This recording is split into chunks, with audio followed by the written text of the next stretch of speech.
Welcome back. This is Goku Sun DBZ, and welcome back to a new 10 video games recommendation list. And of course, this is another one for the fifth console generation of recommendations. Coming at 10th of the 10. First one I have to recommend is Tony Hawk's Pro Skater 2, which, in my opinion, is the best of the Tony Hawk games. Now, I have this game on both N64 and PS1. I actually kind of like, honestly, the N64 version, though it's not great. I still think the best version to play of Tony Hawk 2 is Tony Hawk 2X, exclusive to the original Xbox.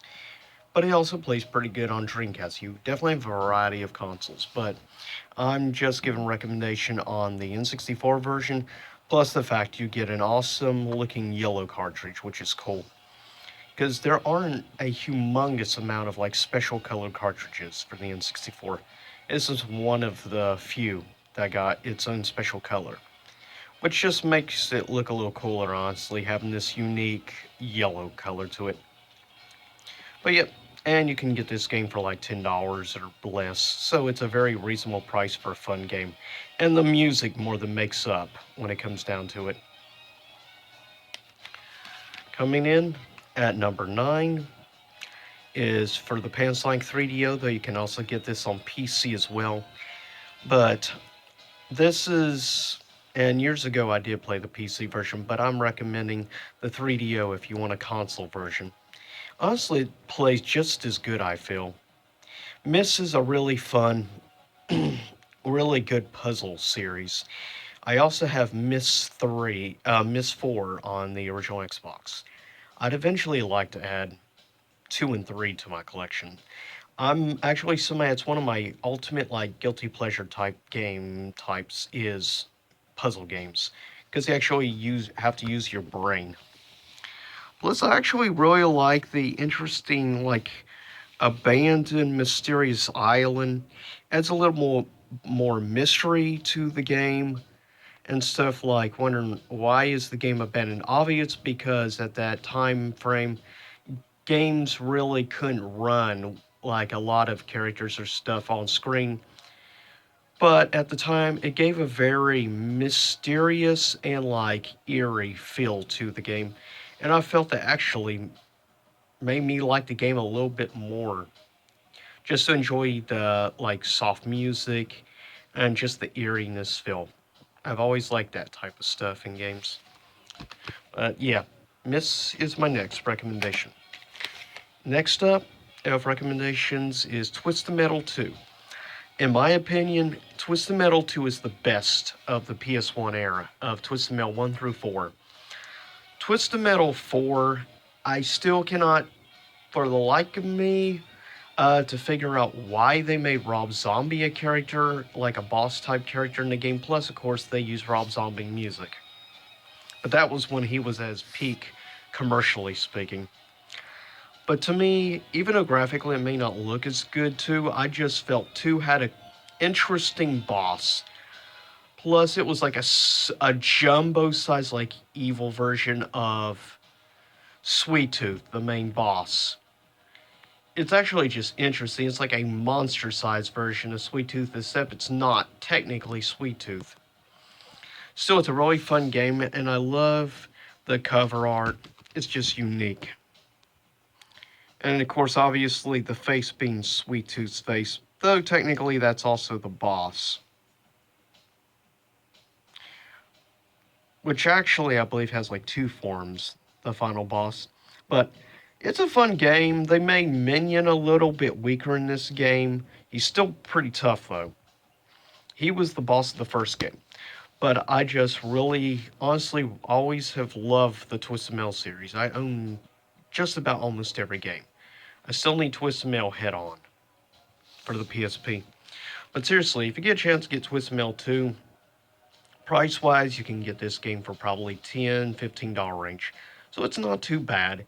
At least that's about how much you'll show out for the greatest hits. I don't know about the original Black Label version, how much that runs in comparison. Coming in next up at number 7 is Marvel's Superheroes.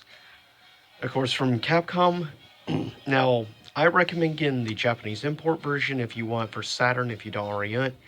Reason, the American version of this game runs on average like $100+.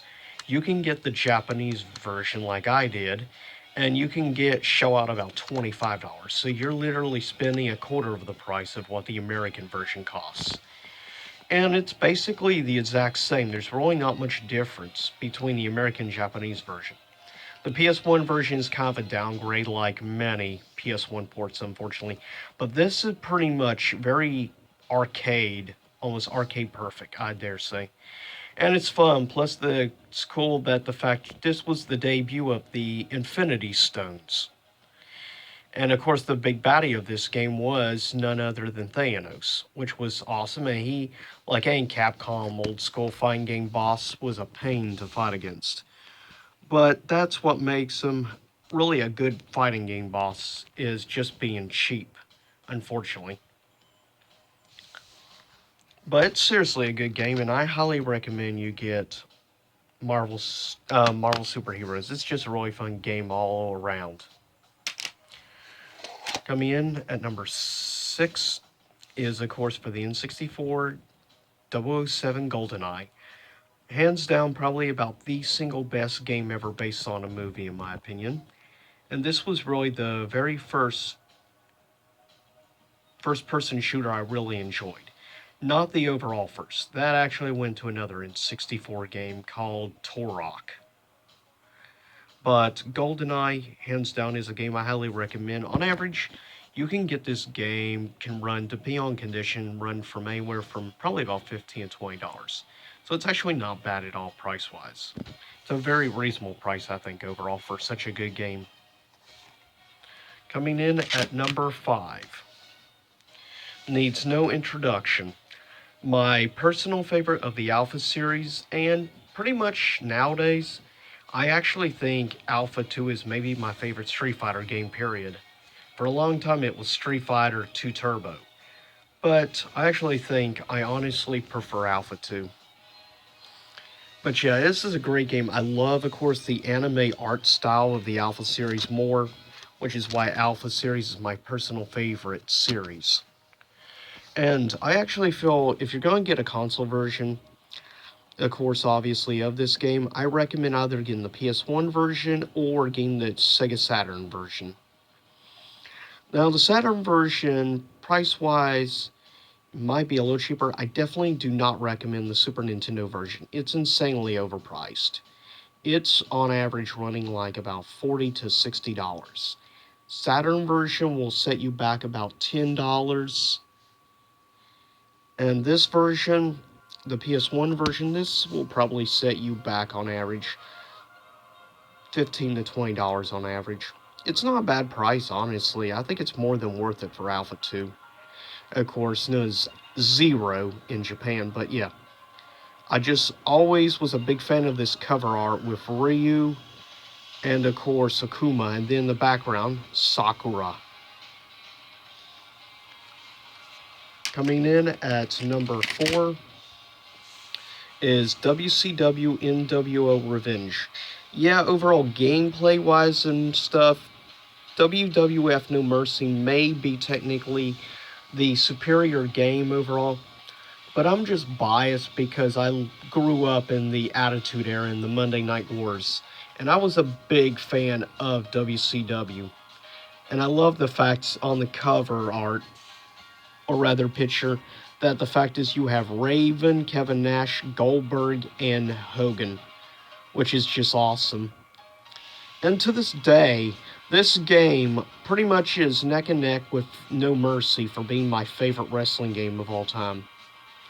Seriously, pick up this game. You can get it for under $10. On average, probably $5 to $10. Very reasonable, very cheap game to collect. More than worth the price, most definitely. In third place is, I feel, one of the most underrated JRPGs of all time. The Legend of Dragoon. And yeah, it has no connection to Panzer Dragoon, just so you know. but it's a really great JRPG exclusive to Sony. I believe you can get a digital copy of this on maybe PS4. I know definitely PS3. On the PlayStation Store you can. It's definitely more than worth picking up. This game, the main line story takes about probably 50, 60 hours. But if you want to include all the side quests and everything together, this game could set you back probably about 120 hours at least. So you definitely more than get your money's worth for the game. And on average, you can pick this game up for probably $20 to $30. Very reasonable for a great JRPG. It's definitely more than worth the price. But yeah, I just really love this specific game. Coming in at number 2. One of the greatest, most unique games Capcom has done. I love the art style and everything. Super Puzzle Fighter 2 Turbo. Of course, everything has to have 2 Turbo or whatever. And of course, Super. And I love just the design of like kid version Ryu is kind of cool. And I love the overall kid designs for the game. Basically, it's more or less like, say, a game like Tetris, obviously, but with the fact that you have the characters fighting, the more you score with getting rid of the blocks and stuff, the more you're winning in the actual fight. You see them do blows to each other and everything as you get more points. It's actually a really cool concept and game, and I definitely just highly recommend this game. If you like puzzle type games or like Tetris, stuff like that, seriously, give this game a shot and check it out. On average, you can get this game for under $20. It is definitely worth that. Now, I personally picked this up for about $12. It's definitely dirt cheap, in my opinion, for just such a fun, unique game from Capcom, back in the golden age of Capcom. Coming at number 1 is a game I will never stop praising as my number 1 favorite JRPG of all time. Or rather, in general, also my number 1 favorite Final Fantasy game, and pretty much my number 1 favorite PS1 game of all time. And that is, of course, Final Fantasy VIII. I love the cover art. Unlike some people, I actually really like the character of Squall. I feel there's actually a decent amount overall throughout the game, character development. But one of the biggest things I love about this game is the design and everything of Sorceress Ida. Don't care much for Sorceress Abel. Now, I do really like Sorceress Ultimacia, though we learn Ida is actually innocent, being manipulated by the time-traveling sorceress Ultimacia. But I love this game. Also, it has one of the toughest, I feel, Final Fantasy secret bosses, Omega Weapon, which is an epic fight. And unlike a lot of people, I actually like the sphere system, as they call it, or rather also call it the Guardian Force or draw system, whatever you want to call it. I actually really enjoy it. I love the Guardian Force and the seeds, as they're called, or CDs, however you want to say it. I've just always been a big fan of this, and the music, in my opinion, has the single greatest game soundtrack of all time. But I'll get ready to cut this video, and yeah, this is just 10 more recommendations that I'm making for the 5th generation. Sometime in the future, I'm not sure how far in the future, I may do another 10 recommendations list for the 5th generation, we'll see. But I'll see everyone next time. Same YouTube time, same YouTube show, and I hope you enjoyed the Street Fighter V music in the background.